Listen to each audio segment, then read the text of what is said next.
From Wish TV and the All Indiana Podcast Network, this is the News 8 Daily 8 Podcast with Wish TV's Kylie Conway. A Wish TV News 8 update. Hi, this is Kylie Conway, and this is your News 8 Daily 8 for Wednesday, October 26th.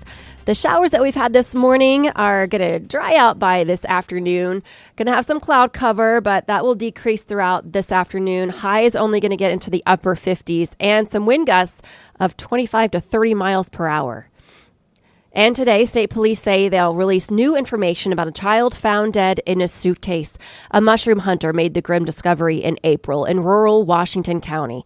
Investigators have said that they have very few answers about who the boy was, who put him in the case, or why they left him. They do say he was about 5 years old and died of an electrolyte imbalance, often connected with vomiting. State police have called a news conference for 10:30 this morning. We will stream it live on wishtv.com and also through our Facebook page. iTeammate will also be there and bring you new information on News 8 at midday. It's 11 a.m. Some Indigo riders say they're worried upcoming Red Line improvements could change their commute. The project will close North Meridian at the Fall Creek Ivy Tech station starting November 7th. Crews plan to pour concrete to reinforce the bus pad. A temporary stop will be put in place at Meridian and 25th. As for drivers, there are detours around construction on Central Avenue via Fall Creek Parkway and 29th and 30th Streets. Indigo says the goal is to have the repairs finished in a month or less, but weather delays could make the project longer. In Your Vote 2022, the Justice Department says it wants people to speak out if they see election crimes. U.S. Attorney Zach Myers says the department's Election Day program is back up and running nationwide. Myers oversees Indiana's Southern District. He's encouraging people to contact the Justice Department or the FBI if they see fraud, intimidation, or other illegal acts. Myers says there has been an increase in threats against government employees since the 2020 election.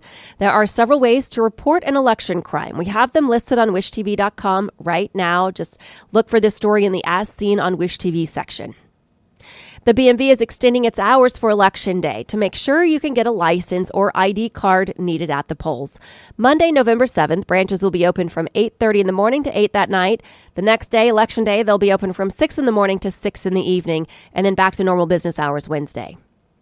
The Boone County prosecutor says whomever mailed anonymous campaign letters to voters could be facing criminal charges.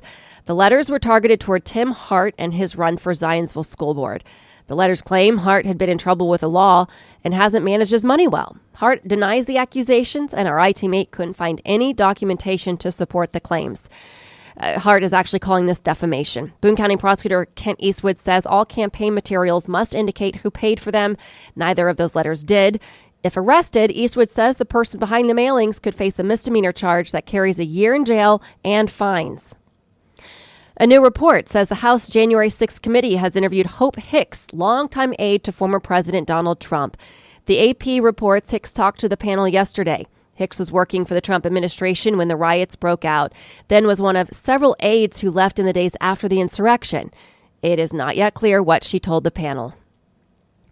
A date is set for the next hearing in the defamation suit against the former president. The entire bench of judges in the Washington, D.C. Appeals Court will hear arguments January 10th over whether Trump can be held personally responsible in the case or if he's protected because he was president at the time. Jean Carroll is suing Trump, claiming he defamed her by denying that he sexually attacked her in the mid-90s. The appeals court hearing is set for 1 month before the trial is due to start in New York. A growing memorial now sits in front of the scene of a deadly school shooting in St. Louis. People there held a vigil last night for 2 victims killed, a teacher and a student. And we now know their names. A colleague tells CNN 61-year-old Jean Kuzka died trying to protect 15-year-old sophomore Alexandria Bell. 7 others were wounded in the attack. According to police, the shooter was armed with an AR-15 style rifle and what appeared to be more than 600 rounds of ammunition. Officers say they also found a handwritten note in his car with his explanation. Police shot and killed the gunman during the attack. A man is facing attempted murder charges for a caught-on-camera attack in a New York City subway. Newark police arrested Lamal McCray Monday. Investigators say he is the man who pushed another rider onto the tracks in Queens last week. The victim suffered a broken collarbone, sprained shoulder, cuts and bruises. Others pulled him from the tracks before a train arrived. Police say McCray has a long criminal history with 20 prior arrests. He's due back in court next month. 30 congressional Democrats have backed off their call for President Biden to change his strategy in Ukraine and talk directly with Russia. The group, including Indiana's Andre Carson, collectively signed a letter requesting the change, then recalled it yesterday, saying it was drafted months ago and released without vetting. The letter drew sharp rebukes from many fellow Democrats who felt it undermined support for Ukraine. In a statement, Carson says he stands by the letter's intent, but supports the decision to withdraw. The White House said yesterday any decision to negotiate peace directly with Russia is up to Ukraine's president.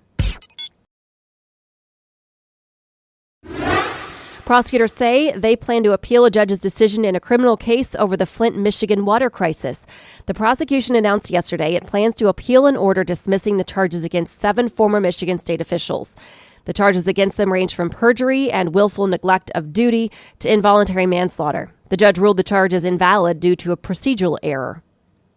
2 new recalls to tell you about. Clorox is recalling several of its Pine Sol cleaners because of possible bacteria contamination. The recall affects the scented multi-surface cleaners, scented all-purpose cleaners, and professional cleaner made between January of 2021 and last month. Original Pine Sol is not included in the recall. And Bob Evans is recalling more than 7,500 pounds of its Italian pork sausage. According to the USDA, some customers found small pieces of rubber in the product. The recall affects 1-pound packs with a use-by date of November 26th. The U.S. Postal Service is paying tribute to the late Supreme Court Justice Ruth Bader Ginsburg. It unveiled a stamp yesterday depicting Ginsburg in a black robe with her trademark white collar. Officials say the stamp recognizes her as a passionate proponent of equal justice and an icon of American culture. The justice served on the court for 27 years. Ginsburg died in 2020 at the age of 87. There is no word yet on an exact date for when the stamp will be available for purchase, but officials say it will be sometime next year. And today, thousands of students from across the country will gather downtown for the FFA Convention and Expo. This is the first year since the pandemic started that all the events will be in person. The 95th National FFA Convention and Expo starts today, runs through Saturday, October 29th. An estimated 65,000 plus attendance is expected. There is no official capacity limit for the convention. And today, FFA members can experience career success tours, a concert by country music artists Lauren Elena and Jimmy Allen, delegate business sessions, general sessions, an expo, shopping mall, rodeo, plus student and teacher workshops. Thursday and Friday, expect all of that, plus National Days of Service. Saturday is the American Degree Ceremony, National FFA Officer Election, and the final general session.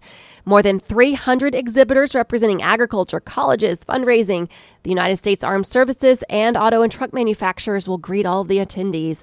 The National FFA Convention and Expo will happen in Indianapolis through at least 2033. We are 214 days away from the Indianapolis 500, and tickets are now on sale. Admission for kids 15 and under is still free with an adult.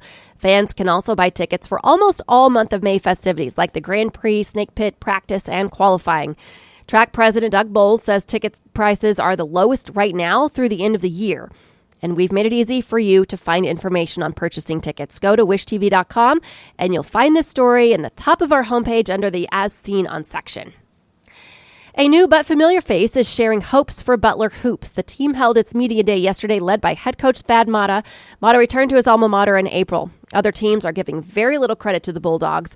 The AP preseason poll puts them 8th in the conference. The Bulldogs start their season at home November 7th against the University of New Orleans. A local medical expert is spotlighting a frightening symptom of severe RSV. Doctors and hospitals are reporting soaring RSV case counts. Common cases include a running nose, coughing, sneezing, and fever, but severe cases go beyond those. News 8 reached out to a pediatric infectious disease specialist at Riley Children's Health. Dr. John Christensen describes what are called intercostal retractions. It's when he says the child is taking deep breaths to suck in air and then trying to get rid of it. He says you'll see the space between the ribs sunken, or you'll see areas of ribs sunken. He calls those retractions. So he says those are some kinds of the things that parents are seeing. And when you do see that, that's a good time to call an emergency care center and take your child to the emergency room. Christensen says that the retractions can happen very quickly, so parents need to pay close attention. And to business headlines, natural gas prices in West Texas dipped below zero for the first time since 2020 as booming production overwhelms pipeline networks, trapping supplies in the region. Producers are effectively paying someone to take gas off their hands, something that hasn't happened in 2 years, in April of 2020 when the pandemic had shut down global air travel. In 2021, cyber crimes against small businesses reached a record high of $2.4 billion. As we approach the holiday shopping season, cyber experts say small retailers should evaluate their susceptibilities to cyber attacks and protect their systems from costly data breaches and online scams. Small retailers are especially attractive targets to cyber criminals because they typically lack the security infrastructure of larger businesses. The AI market is growing rapidly, but Americans are hoping it doesn't go much further. 70% said they trust people more than technology. In general, 2/3 of respondents agree that they feel better about their purchases when dealing with a live person. But respondents also prefer to use a live person when choosing insurance for auto or home and setting up a bank or electric account. Conducted by one poll on behalf of Internova Travel Group, results also show that 81% of respondents notice personal touches, such as thank you notes, when making purchases. Amazon announced that it will now allow customers to make payments through Venmo on its platform. The company said this option will be available to select customers starting today and will roll out to all U.S.-based users on the Amazon site and mobile app by Black Friday next month. To pay through Venmo, users will need to first add their account. During checkout on Amazon, users can then select a payment method and then add a Venmo account. Finally, haunted houses are not just a niche attraction, but an industry that rakes in between $400 and $500 million a year, according to the Haunted House Association, which is a national trade group. There are an estimated 1,500 haunted houses operating each year. This has been your News 8 Daily 8 for Wish TV. I'm Kylie Conway, online at wishtv.com, and follow us on Facebook when you search Wish TV. This is the News 8 Daily 8 podcast with Wish TV's Kylie Conway. A Wish TV News 8 update on demand. For even more, on demand and on the go. Connect with Wish TV on Facebook at wishtv.com and on the free Wish TV mobile app. Thank you for listening, and be sure to like, subscribe, and follow this podcast for updates every weekday morning on the All Indiana Podcast Network and wherever you get your podcast.